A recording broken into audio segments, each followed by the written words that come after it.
The day after a very interesting and impressive trip to Lake Baikal, to the vacation village of Listvianka, links to the video in the description, we planned, according to a prefabricated schedule in Moscow, a tour with a guide through the historical center of Irkutsk. Мы с вами находимся здесь.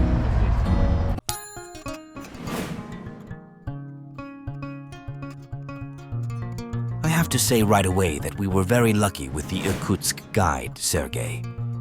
You can easily find a link to his Tripster page in the description. We met Sergey in Irkutsk's main square, Count Speransky Square, from where our fascinating tour of Irkutsk's historic center began.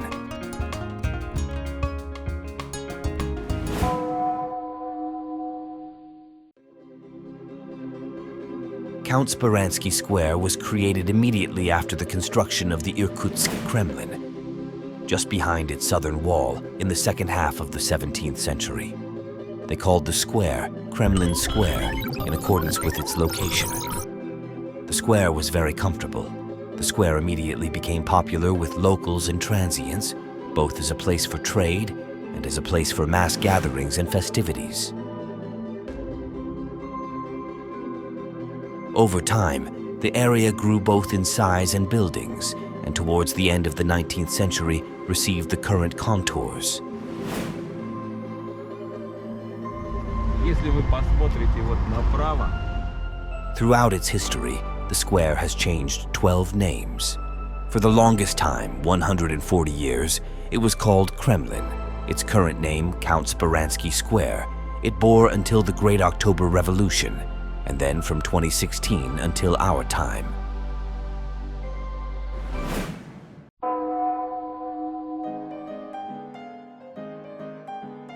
это интересный такой проект местный, соединить наиболее такие выдающиеся исторические объекты в нашем городе одной линией, чтобы туристы могли передвигаться.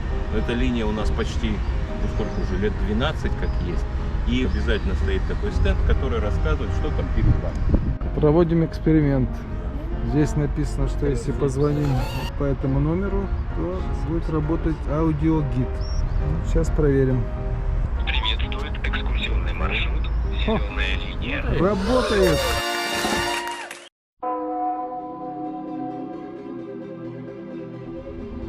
Вот так примерно, как стоит расположен вечный огонь, вот на этом месте появился первый острог, то есть первая деревянная крепость. And a temple was built within this fortress.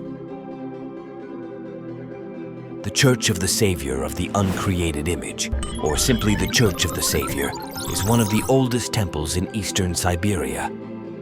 In fact, the same age as Irkutsk. Moreover, this is the only church in Siberia that has murals not only inside the building but also outside. 3 frescoes are placed on the eastern facade of the temple. Of special interest is the fact that the building of the Church of the Savior is the only preserved building of the architectural ensemble of the Irkutsk Kremlin. The first wooden version of the Church of the Savior of the Uncreated Image has not been preserved.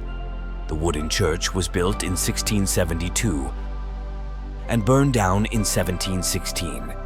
This is how its construction is described in the preserved manuscript. This church was 2-storied, cold and warm, above cold, in honor of the miraculous image, below warm, in honor of Saint Nicholas. In 1706, with the blessing of Metropolitan Philotheus of Tobolsk, construction of a stone church began in the southern wall of the Irkutsk Kremlin. Она была частью крепостной стены. Вот так представьте. Стену разобрали и Спасскую церковь поставили. Это к вопросу, вот реально боялся Иркутск какого-то нашествия вражеского? The construction of the main buildings of the temple was completed in 1710 and was done in the tradition of the old Russian Posadsky temple. A 3-story quadrangle of the main building, a 2-story refectory building in the west, and a semicircular apse in the east. The bell tower with a military tower clock with bell ringing was added in 1758. In its long history of more than 300 years, the Church of the Savior of the Uncreated Image has survived a major fire and an earthquake, and twice came close to destruction during the Soviet period. For 40 years, it housed workshops, warehouses, and communal apartments. Today, the Church of the Savior of the Uncreated Image has been completely restored, and regular worship services are once again taking place within its walls.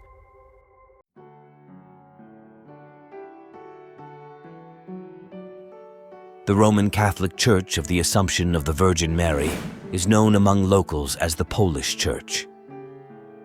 The church was founded in Irkutsk in 1820, and the absolute majority of its parishioners, about 1,500 faithful, were Poles who had been exiled to Siberia after the suppression of the anti-imperial uprising in Poland. Poland was then part of the Russian Empire. The Poles exiled to Siberia, about 19,000 people, belonged mostly to the nobility and the clergy, but also students, teachers, and scientists. And of course, for Siberia in general, and for Irkutsk in particular, this resettlement proved in some ways to be a strong cultural and educational impulse, which naturally had a positive effect on the development of Irkutsk society. In our time, a new church, the Cathedral of the Immaculate Heart of the Mother of God, was built for the parishioners of the Church of the Assumption of the Blessed Virgin Mary in Irkutsk. The church building now belongs to the Irkutsk State Philharmonic, where regular organ concerts are held.